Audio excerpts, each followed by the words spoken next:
Bonjour, Oui, bonjour. vous êtes un défenseur des droits de l'homme. Votre mouvement, le mouvement Martin Luther King, a eu à gérer le dossier Ouassem. Qu'en est-il exactement? Oui, merci. Il faut vous dire que le dossier de Ouassem, il y a 3 ans de cela, que nous avons été sollicités pour venir au secours des ouvriers. Et nous sommes rendus compte que à Ouassem, vraiment, c'est de l'exploitation. C'est la nouvelle forme d'exploitation. C'est de l'esclavage d'état modèle, puisque les Togolais travaillent beaucoup, mais ils sont moins rémunérés. Et ceci devant le regard impuissant des autorités togolaises. Donc nous nous sommes transportés là, nous avons discuté avec les responsables de Ouassem. Nous nous sommes rendus compte que ces derniers n'ont qu'un refrain, une seule phrase, go ainsi au government, ce qui veut dire il faut aller voir votre gouvernement. Et nous avons cherché à savoir qu'est-ce que cela veut dire. Ils ont dit non, qu'ils connaissent, ils savent beaucoup de choses.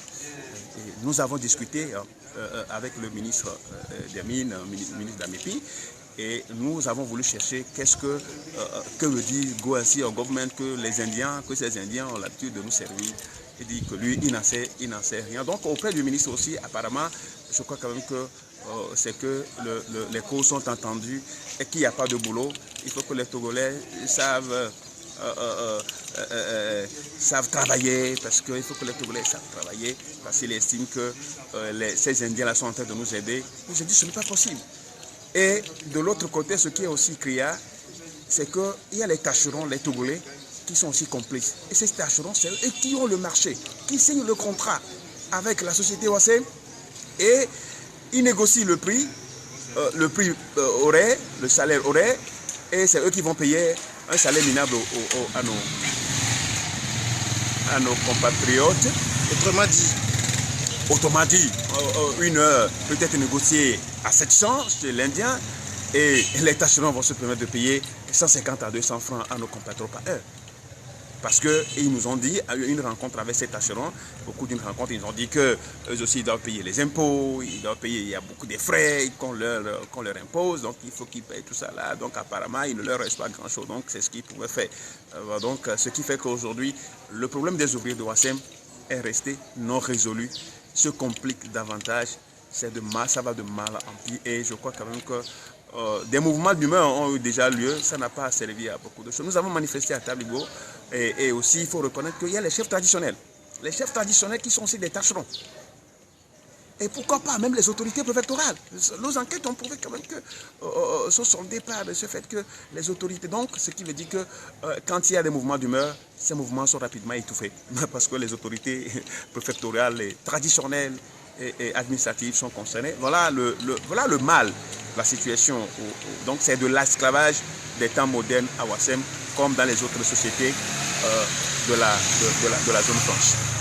Eh bien, qu'est-ce que vous entrevoyez, puisque les rumeurs font état de ce qu'il y aura une fois encore des mouvements d'humeur?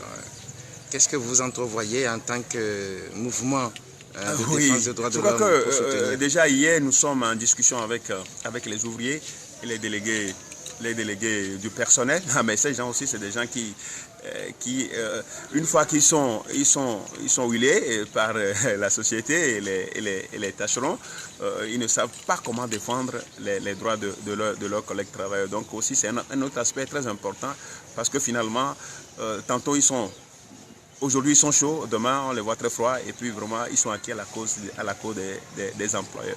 Donc nous sommes en discussion avec eux pour voir le mouvement d'ensemble que nous pouvons faire avec les centrales, les associations de la défense des droits des travailleurs de la zone franche et des syndicats. Donc nous sommes en train de voir avec tous ces gens-là, avec les délégués, pour voir un mouvement qu'il faut faire, un mouvement national qu'il faut faire pour soutenir nos collègues de Ouassem. C'est dommage qu'à Tabligo, que ce soit à Ouassem, que ce soit à Skan Togo, les populations, les travailleurs jusque-là, qui sont des autochtones, ne bénéficient pas de la richesse de leur terre. C'est dommage.